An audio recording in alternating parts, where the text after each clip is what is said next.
আপনার বাংলাদেশে দেখবেন বিশেষ করে ব্রাহ্মণবাড়িয়া, কুমিল্লা এই সাইডে কিছু জিলেপির দাম বেশি। হ্যাঁ, জিলেপির দাম বেশি না?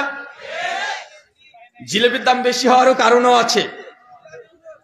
তো এই জিলেপিগুলো দেখবেন মাঝে মাঝে চিৎকার মারে, অনেক চিৎকার মারে বলছে, শোনেন, যারা নবী নূরে বিশ্বাস করে না এরা কাফের, এদের বউ অটো তালাক। এই ফটো আছে না? লক্ষ্য করে দেখবেন এই আলেম যাদেরকে বলছেন যে এই যে ইনায়তুল্লাহ আব্বাসী, আলাউদ্দিন জিহাদি বা ওই যে কি যেন তাহিরি আছে, কিছু জানে না, ও পাগলা, ওর কথা বাদ দেন। কিন্তু ইনায়তুল্লাহ আব্বাসী, আলাউদ্দিন জিহাদি, শহীদুল্লাহ বাহাদুর এরা মোটামুটি ইলম রাখে, নিজেদের দলিল কোনগুলো ওদের কাছে আছে।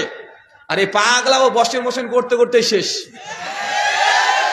ওকে নাকি এখন বাংলাদেশে বসিয়ে রেখে দিবে। ওইদিকে আমরা যেতে চাই না।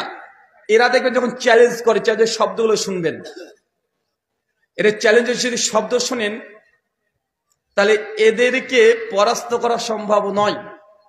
কেন? তারা বলে এক আর মানুষকে বুঝায় আর এক। এরা তাকিয়া এবং তাওরিয়া দুটো একসঙ্গেই করে। তাকিয়া তাওরিয়া বুঝেন নাকি? আবার তাওরিয়া মানে বলবে এক, শ্রোতা বুঝবে আর এক। যখন বলছে যারা নবী নূরে বিশ্বাস করে না তাদের বউ অটো তালাক, তারা কাফের, কথা কিন্তু ঠিকই বলেছে। এই কথা কিন্তু ঠিক। নবীর যারা নূরে বিশ্বাস করে না, নবী যে নূর এটা বিশ্বাস করে না, তারা সত্যি কাফের হয়ে যাবে। কেন? আল্লাহ কোরআনে নবীকে নূর বলেছে। সূরা মাইদা 5:15। এখন উঠে দেখান, কদ জাকুম মিনাল্লাহি নূর ওয়া কিতাবুন মুবিন। আল্লাহ কোরআন সূরা মাইদা 15 বলছেন, শুনে রাখো, তোমাদের মধ্যে একটা কিতাবুন মুবিন এসেছে, মানে আল কোরআন, এবং সঙ্গে সঙ্গে একটা নূরও এসেছে। পৃথিবীর সমস্ত মুফাসসিরগণ এই নূরের অনেকগুলো ব্যাখ্যা নিয়েছে, তার মধ্যে একটা সবাই বলেছে নূর ইয়ানি মুহাম্মদ সাল্লাল্লাহু আলাইহি সাল্লাম। এখন বলেন তো, আল্লাহ যদি কোরআনে নবীকে নূর বলে আর আপনি যদি অস্বীকার করেন, আপনি কাফের না কাফের নয়?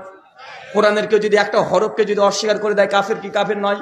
তো আপনার যে হুজুর, জিলেপি হুজুর যে চ্যালেঞ্জ করেছে, চ্যালেঞ্জ কিন্তু ঠিকই করেছে, যে নবী নূরে বিশ্বাস করে না সে কাফের। আসলে নবী তো নূর, কে বিশ্বাস না করে সে কাফের হবে না? হবে। কিন্তু সমস্যা তো এই নূর নিয়ে না রে ভাই, সমস্যা নূরের তৈরি নিয়ে। কি নিয়ে? নূরের তৈরি নিয়ে। যতগুলো চ্যালেঞ্জ শুনেন ভালো করে, কোন জায়গায় এই চ্যালেঞ্জ করবে না যারা নবীজিকে নূরের তৈরি এই কথাকে অস্বীকার করে তারা কাফের। এই তৈরি শব্দ দিয়ে জিন্দেগিতে বিষ খেয়ে মেরে যাবে, তারপরেও বুদ্ধি যদি থাকে চ্যালেঞ্জ করবে না। কেন? এই তৈরি শব্দটা এটা হুজুরের তৈরি। কোরআনে শুধু নূরই আছে, কোরআনে নবীকে নূর বলা হয়েছে। চাচা ভাবছি তাহলে কি নূর, তাহলে আমরা নূরের তৈরি মানবো? চাচা, নূর মানে নূরের তৈরি না।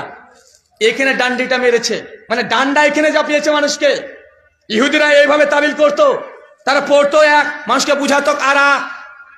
এরা চ্যালেঞ্জ করছে এক। যখন বলছে নবীজি নূর অস্বীকার করে তারা কাফের। মানুষ কিন্তু নূর বলতে নূরের তৈরি বুঝে। কি বুঝে কথা বলে? নূরের তৈরি বুঝে না। এটা হচ্ছে ডান্ডি মারা বলে, এটা হচ্ছে ইহুদির মতো তাবিল করা বলে। চলেন কোরআনুল কারীমে আল্লাহ সুবহানাহু ওয়া তাআলা সূরা ইউনূসের 15 নম্বর আয়াতে আল্লাহ চাঁদকে নূর বলেছে।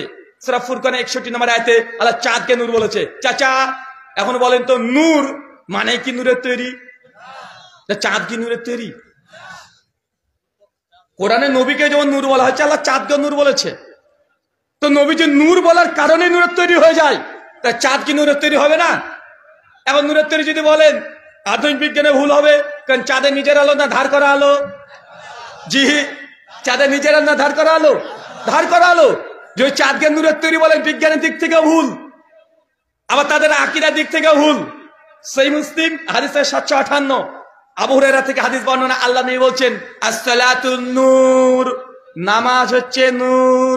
এখন চাচা বলেন তো, নামাজ কি নূরের তৈরি? তো এগুলোকে কে বুঝাবে? এই জিলেপি গুলোতে এইভাবে পেঁয়াজটা মারছে। জিলেপির যেমন পেঁয়াজ, এদের কথাও তেমন পেঁয়াজ। আরে ভাই, নূর বলতে নূরের তৈরি নয়।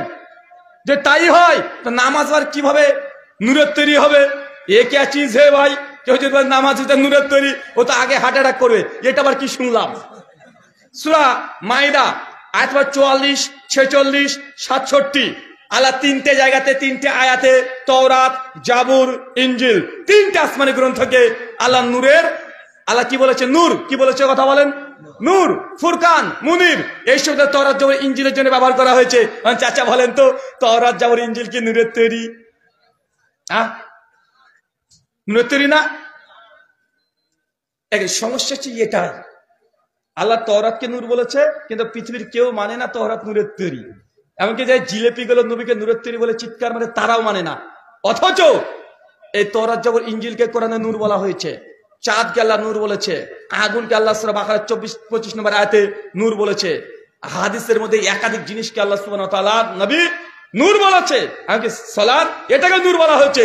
তো সবগুলো নূর, কোনোটাই নূরের তৈরি নয়, কিন্তু নবীজি নূরের তৈরি হয়ে গেছে। একই জিনিস আছে না নাই? কথা বলেন। আচ্ছা চাচা, আপনার বোঝার মতো করে বলি। আচ্ছা, নূর মানে কি বলেন তো? আলো, জ্যোতি, লাইট, এগুলোর জন্য নূর ব্যবহার করা হয়। তাহলে চাঁদকে কেন নূর বললো? চাঁদ রাত্রে তো মোটামুটি একটু আলো দেখায়। কোরআনকে কেন নূর বলেছে? হেদায়েতের নূর, মানুষের জাহান্নাম থেকে জান্নাতে দেখাবে। তওরাতকে কেন নূর বলা হয়েছে? একই উদ্দেশ্য, হেদায়েতের নূর, মানুষের জাহান্নাম থেকে জান্নাতের রাস্তা দেখাবে।